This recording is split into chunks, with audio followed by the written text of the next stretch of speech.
Let's now bring in Randall Krosner. He is a deputy dean and professor of economics at the University of Chicago's Booth School of Business. And Randy, you were also, we should point out, a governor of the Fed during the global financial crisis. So you must be looking at what's been happening over the last several weeks, saying this may look starting to look a bit familiar here. We're talking about what happened today with the Fed in terms of the commercial paper market. I mean, how significant is this in terms of getting the help to the businesses that need it most right now? It's very important, and it's exactly one of the programs that we had done while I was at the Fed in 2008, 2009, and there was a challenge in firms getting their short-term funding from the outside. That's exactly what this is. Commercial paper, exactly as you were discussing before, is a very important form of finance for larger firms to be able to pay employees, to be able to pay their suppliers, and if that dries up, the system seizes up because they can't make payments, they can't pay employees, et cetera. So it's very important for the Fed to provide the funding in a market like this. In normal circumstances, the Fed can just provide more funding to banks, and the banks then figure out where it needs to go. In extreme circumstances like this, the banks are just going to be holding and hoarding liquidity, so the Fed needs to go directly into particular markets like here. Randy, Brian Cheung here. So you were, as I understand it, while you were at the Fed, working a lot with the supervisory issues. And I'm just wondering, from that standpoint, what more do you think the Federal Reserve could do? It did clarify that it would encourage banks to tap into their capital and liquidity buffers, but you have some banks like Bank of America today had a research note saying maybe the G-SIB surcharge, supplementary leverage ratio, liquidity coverage ratio changes. Reg W was something that was suspended, so that discount window money could flow through the other subsidiaries. I'm wondering, do you think those things will be helpful, and would you expect the current Fed to also hit those levers as well? So all of these are going to be helpful. You've got to put sort of the whole package together, and that's really the key. Do the banks feel comfortable that the Fed really is serious, that they're going to allow them to do more lending and potentially do lending that's a little bit riskier now than it was just a few months ago, and not get hammered if some of these things don't, hammered from a regulatory point of view, if some of these loans don't work out so well. That's really the key. They've got to give to the confidence of the banks that the Fed is serious, that the banks, it's okay for the banks to be doing a little bit more lending now, especially small and medium-sized enterprises, and they'll be forgiving if some of these loans are a little bit more challenging to get repaid on. Yeah, Randy, when we talk about this, our previous guest was just talking about not having a Lehman moment, to use the term, to compare back to 2008 and the financial crisis.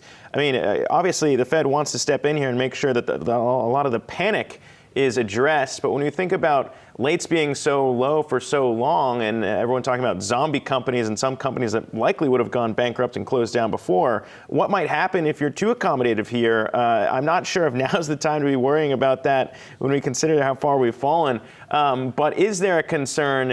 We were talking to a colleague of yours yesterday about some of these companies that likely would have gone bust already might still be floating out there, and whether or not going too far is an issue that the Fed needs to worry about.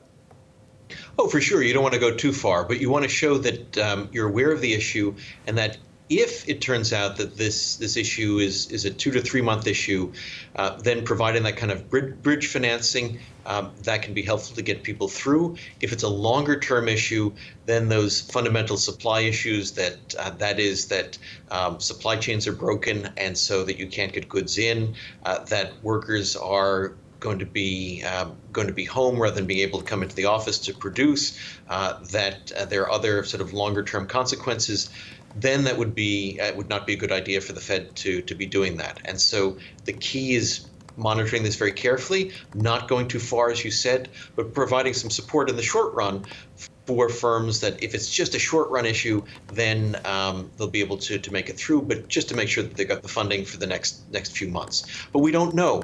That's the challenge with this. Exactly as the previous guest said, there's no specific moment or specific thing to focus on. It's a broader issue. There's a lot of uncertainty.